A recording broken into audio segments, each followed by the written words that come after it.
আমি তাকে বলেছি, কথা দিয়েছি। তকির ভাই, আপনি তার ফোন নাম্বার অ্যারেঞ্জ করে, আমি এখানে কাছাকাছিই থাকি, উনি যেদিন আসবে আমাকে বলবেন, আমি আসবো, ওনার সঙ্গে একটু দেখা করে যাব। ইউটিউবে কমেন্ট সেকশনে সবাই আপনাকে গুরু এবং বস বলে, তো ওই নিজের থেকেই বললো যে আমরা জেমস ভাইকে গুরু বলছি। তো অভিনেতা হিসেবে আপনারই মনে হয় সবাই বস ডাকে। হ্যাঁ, হ্যাঁ। সে আমার থেকে অনেক সিনিয়র, ভিডিও কলে কথা বলতে বলতে উনি কেঁদে দিল।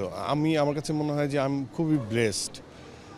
আসলে আমার একদমই বিভিন্ন চরিত্র নিয়ে আমার কারবার, তো এই জন্য হয়তোবা বিভিন্ন বয়সের মানুষরা হয়তোবা ওই বাস্তবধর্মী অভিনয়ের কারণে হয়তোবা আমাকে কাছের মনে করে।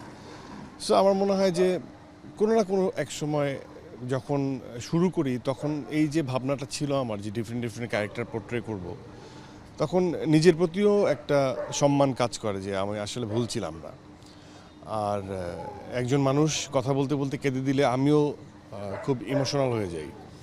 আমার তখন মনে হয় যে সেই মানুষটার সাথে দেখা করি। সো আমি তাকে বলেছি, কথা দিয়েছি। তকির ভাই, আপনি তার ফোন নাম্বার অ্যারেঞ্জ করে, আমি এখানে কাছাকাছিই থাকি, উনি যেদিন আসবে আমাকে বলবেন, আমি আসবো, ওনার সঙ্গে একটু দেখা করে যাব।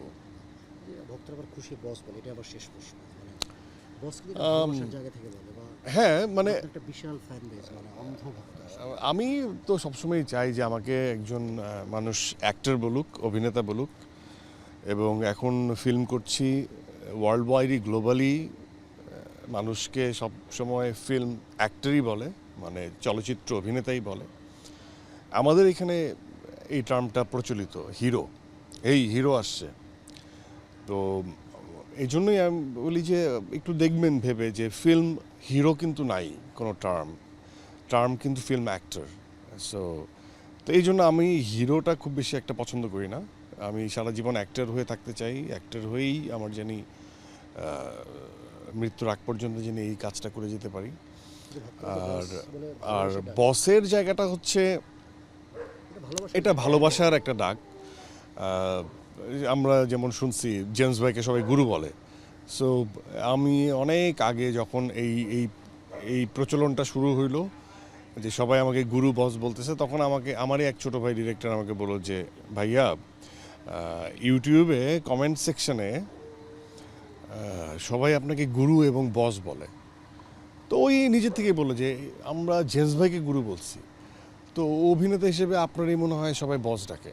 তো আমি তখন ওই বাঁকা হাসি দিয়েছিলাম যে আচ্ছা, ওকে ফাইন, তারা একটা নাম খুঁজে পাইছে বস, তো এটা ওয়ান কাইন্ড অফ এস্টাবলিশডই হয়ে গেছে।